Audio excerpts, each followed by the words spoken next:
Because the textbook that I used it, or that I developed this out of was 9.5 when I first started teaching. And we changed textbooks, but I missed that in 16 PowerPoint. So 12.3, described angles. What we're going to find out, guys, is as we work through this chapter, anyway, we'll get through this chapter by middle to end of next week. This chapter, by itself, the sections are not very difficult, okay? You know, the first section, a tangent and a radius are perpendicular, okay?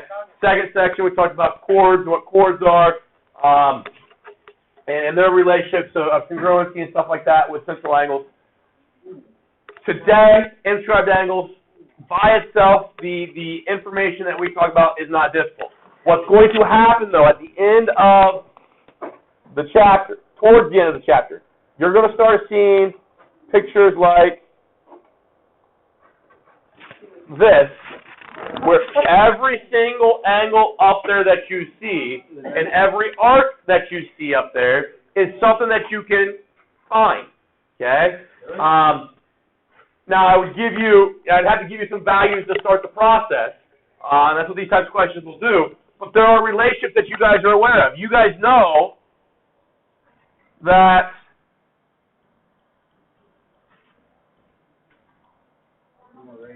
there's a right angle right here, correct?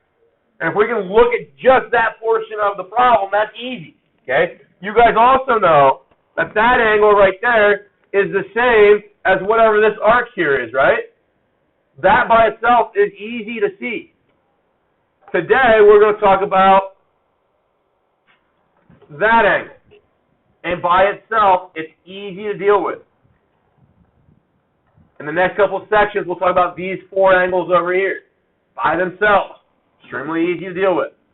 But then collectively, when I give you this problem, I give you 3 or 4 values in that problem and say, find all the rest of these measurements, arc lengths and angle measurements. It's a task because we mix up or mess up our formulas. And we forget which ones are 1/2 the other ones, which ones are equal, which ones are, do I have to add together and divide by 2, which ones do I have to subtract and divide by 2. But if you can do, dividing by 2 and adding and subtracting, that's all that happens throughout these formulas. They're very, very simple formulas. And we'll go through and prove some of them. But individually, you'll be fine with them, okay? It's towards the end of the chapter, as it always happens on a test, when I say, okay, well, here's a question, now 10 questions, or 10 points on this question. Find these 10 angles and arc measurements. Using everything from the chapter, we mess things up, okay?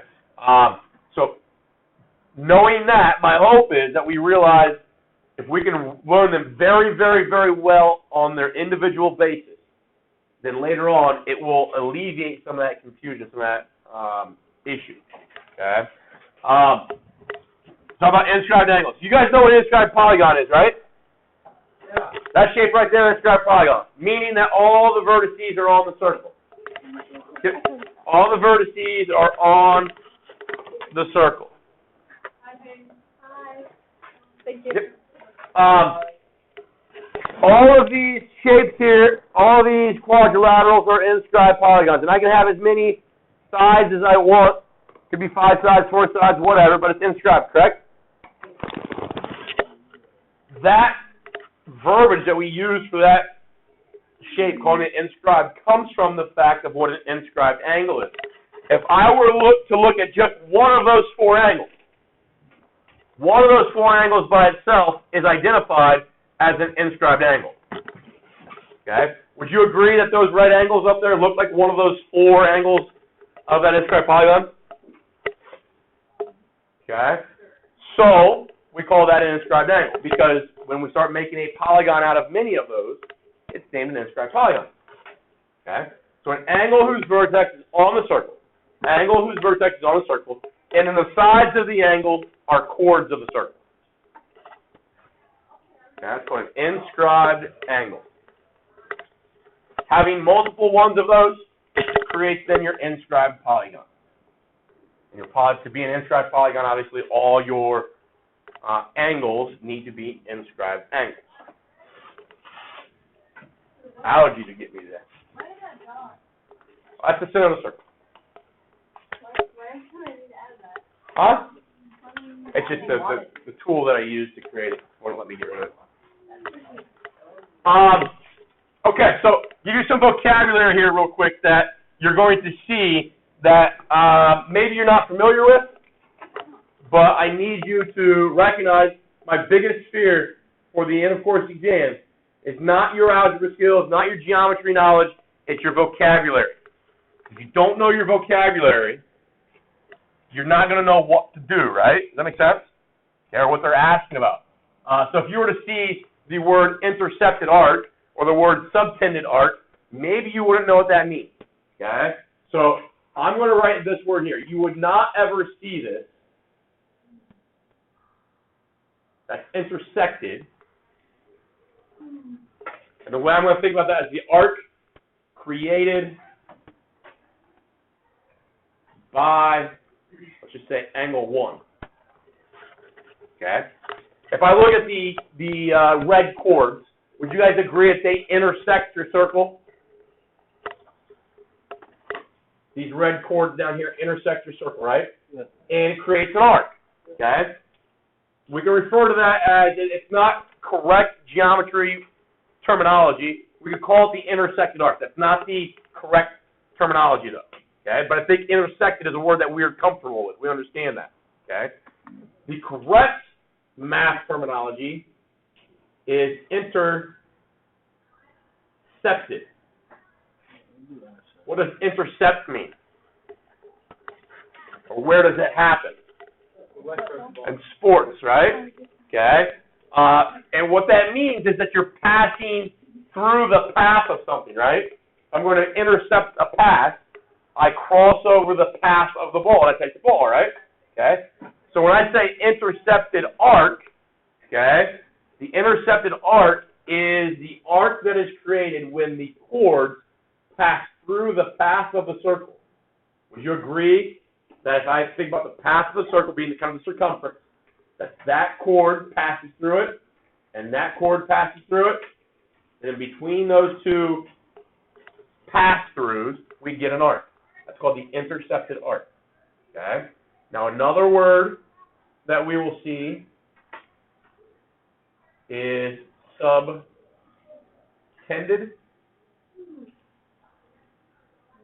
or sometimes the way it's used, the tense of it, you might see it being said subtend. If you were to Google subtended or subtends, it talks about cutting off, okay, or portion of a line or an arc being cut off, okay. That's what's going on here, okay. We see angle 1 subtends or cuts off part of the circle, right, and it gives me that arc, okay. So we'd say angle 1 subtends that green arc, okay. Angle 2 subtends that yellow arc. Or we might reverse the rules and say that the green arc is the subtended arc of angle 1, and the yellow one is the subtended arc of angle 2. Does that make sense? My hope is that just you make the connection, and when you see the word intercepted or subtended, it's essentially the arc that's created by the angle that they're referencing. Okay? And that gets me thinking all the way back to the word intersected. Okay? So you can kind of make that connection between those three words.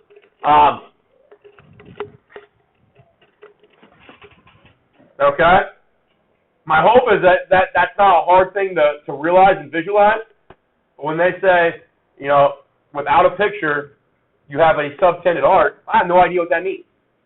But now if I know that means, well, it's intercepted, but if I know that means really intersected, or the arc that's created, that's kind of easy to make links to. All right? So the vocabulary, as I said all year, is paramount in a lot of things that we do.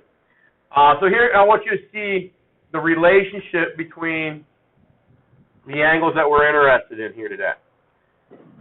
We're going to get rid of, what is that shaded region called? Semicircle. We'll come back to that in a little bit. I'm going to put that central angle in. Okay? And this is what we talked about previously in this chapter and other chapters, is that the central angle is equal to the arc, right? Central angle is equal to its subtended arc. So that's a one-to-one relationship. The way we'd write it, it's a formula. If a really boring formula. There's nothing to it other than to say that measure of angle A is equal to the measure of arc BC, right? Does that make sense? Okay. And that's the case no matter what when I have a central angle. Yes? Yes. Or just close your eyeballs. Or I got scissors, you cut your hair off. Okay, no, I will do that. So you really should No. do that. All right, so we've got that one-to-one relationship between a central angle and its subtended arc, right? Now visualize this for me. If you were to take, and maybe you don't need to visualize, maybe we can do this. Detach. Okay, so if I've got that there, that's a central angle, they're the same, right? As I move A closer to my arc, okay, and it turns into point, it calls it point D. What is happening to that angle? It's getting bigger and bigger, right?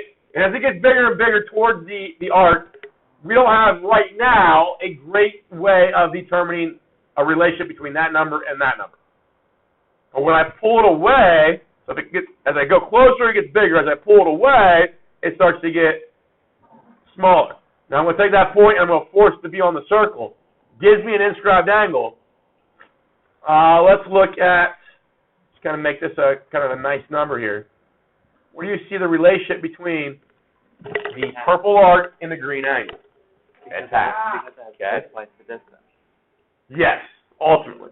Okay, so that relationship is something that, it's not a hard formula. We're going to write the measure of angle A equals 1/2 arc BC, right? Measure of angle A equals 1/2 arc BC.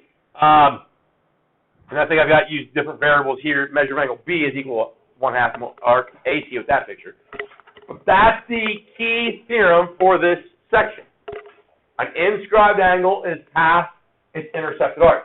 There it's using that word intercepted arc. If I didn't know what intercepted arc meant, then I don't know whether they mean arc BC, arc AB, arc ABC, or arc AC, right? But now we know it's talking about arc AC. Okay? So the measure of angle B is equal to 1/2 the measure of arc AC. Now when we talk about measures, we're talking about degrees, right? There's two ways to describe an arc, by its length and by its measures. We're relating measurements here.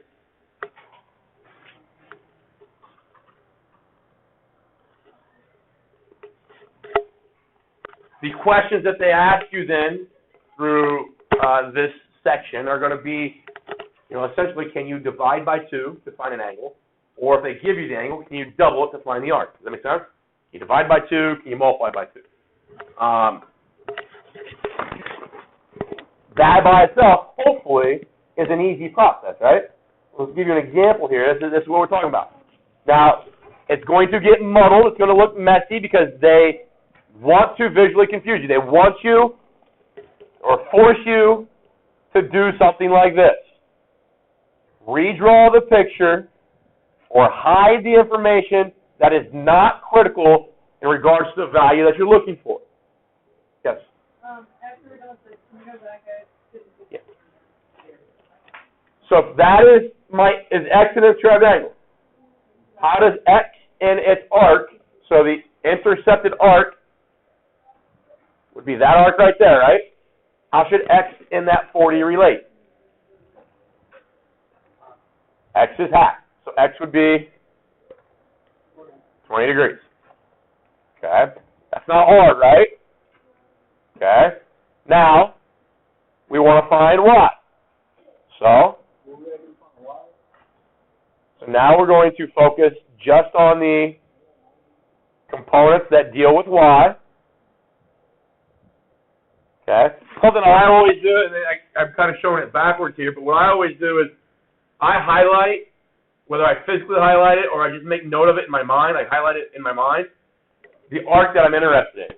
And then once I highlight the arc that I'm interested in, I trace back from its endpoint to find the angle that it's attached to. Does that make sense? So I can go from P back to S and R back to S. So trace out that blue angle, and then that's the one that I focus on. How should that blue angle of 50 and the arc relate? What should that measurement of that arc be?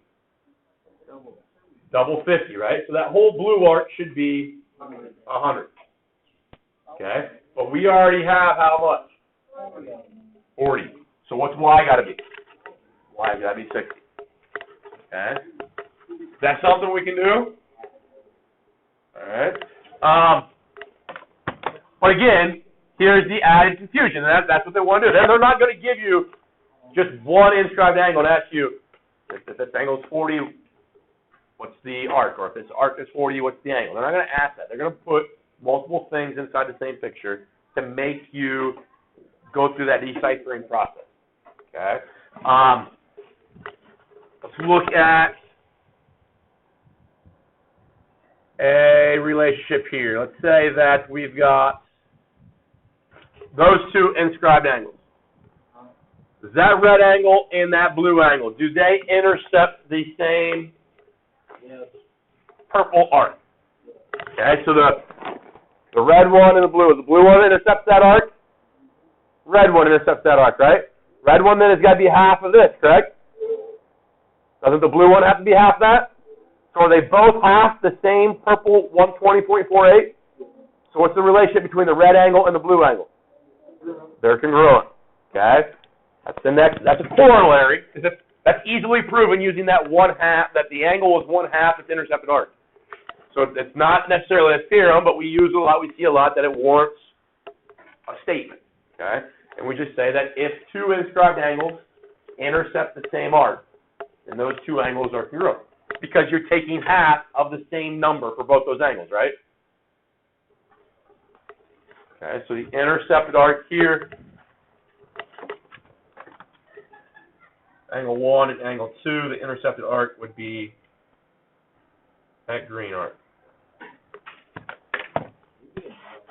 So no matter what that green arc is, if that green arc is 100, I divide it by 2 to get 50 for the red, I divide it by 2 to get 50 for the blue, right?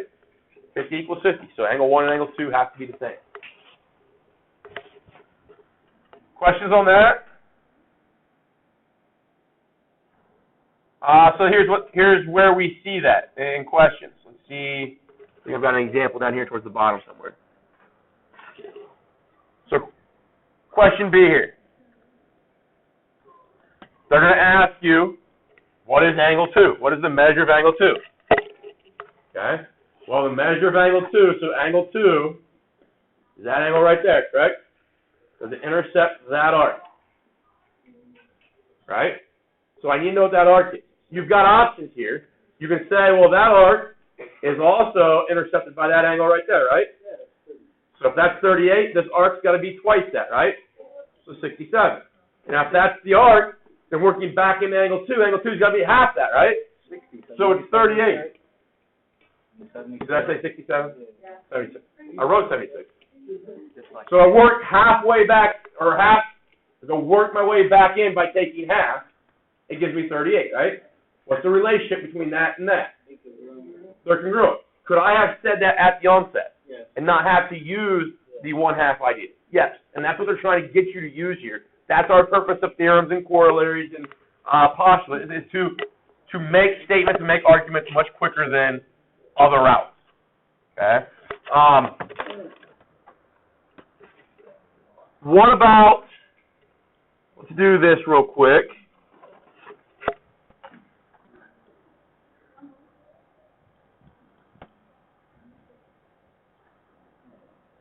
This is a corollary as well, because it's based off the formula. If this blue angle is inscribed still, right? What's the arc it's intercepting? The arc it's intercepting is 180, right? What's half of 180? 90. Okay? This thing here, that one, that's a semicircle, right? Okay? So here's the phrasing we use. We say that blue angle is inscribed in a semicircle. And if that's the case, then you're always intercepting a 180-degree angle. And you take a 180-degree angle, divide it by 2, you always get 90. So an angle inscribed in a semicircle is a right angle. An angle inscribed in a semicircle is always a right angle. All right? We use that, we see it a lot, so it's just you can still say, I'm going to take 180 divided by 2, or whatever my angle, or my arc is divided by 2. Or you can recognize that you're intercepting a semicircle. Now, what is nice about that? What's your diameter going to be then? 180. Your diameter is the what of that triangle? The hypotenuse. So there's a connection there that we might be able to see and use later on. All right. Let's look at this real quick. It's the last one we'll talk about, and then we'll pick up with this tomorrow. All right, let's look at just angle 1. Okay, and actually, let me blow this up. Instead of calling this angle 1, let's call it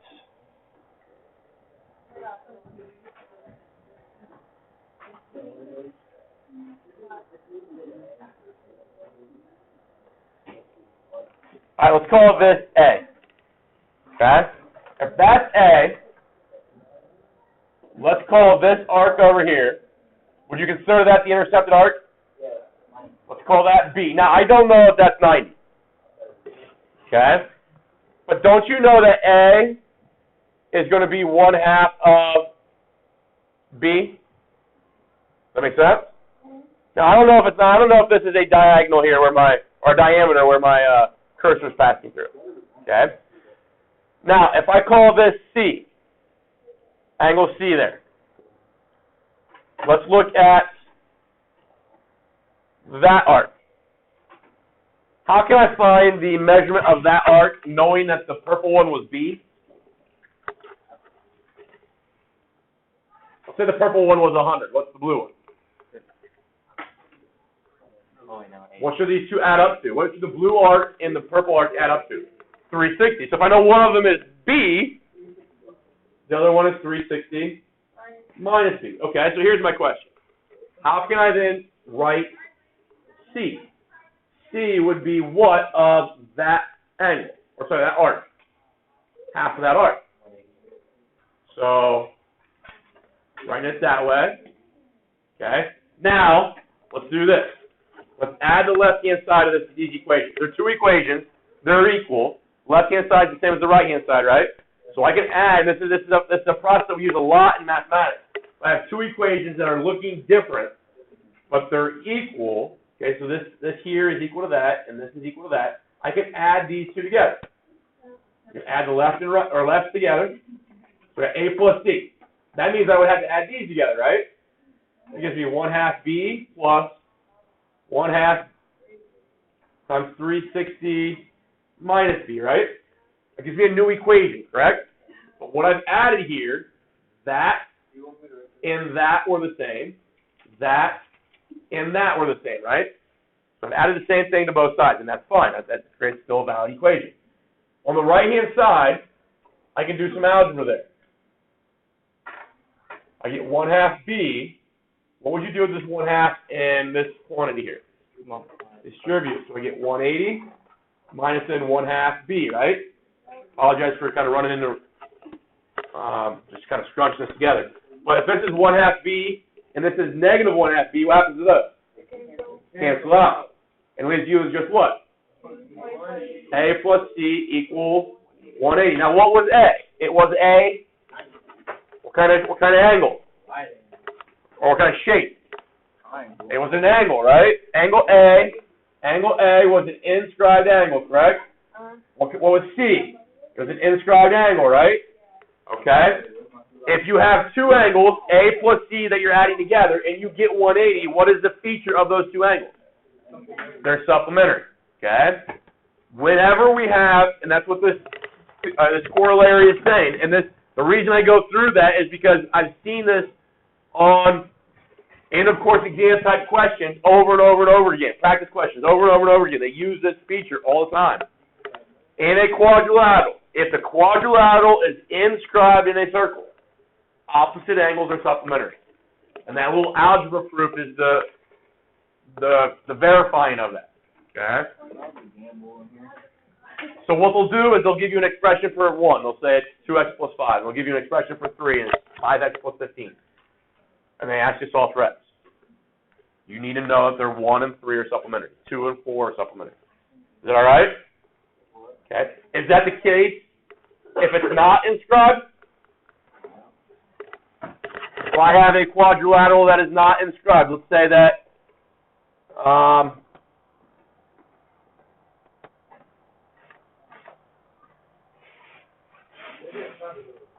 I deal with that. Is that quadrilateral? If I look at the angles, are opposite angles there supplementary? No. Okay. But once I force this thing to exist inside a circle, let's say I've got a quadrilateral being inscribed. Now look at opposite angles. It's 102.08 plus 77.92. Is that going to equal 180?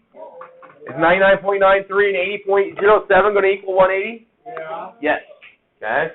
So that's one of the main features of dealing with inscribed angles, is what generates when we make an inscribed polygon. Okay, and the relationship between those angles. Like I said, that's a huge concept that the end of course exam authors like to focus on. Okay. All right? Yeah. 12-3 is open. It's due on Monday. We'll finish this tomorrow. Depending on the time that's left over, we might start 12-4, or we might not. I just don't know. If we got 25 minutes, we'll start 12-4. If we got 8 minutes, we won't.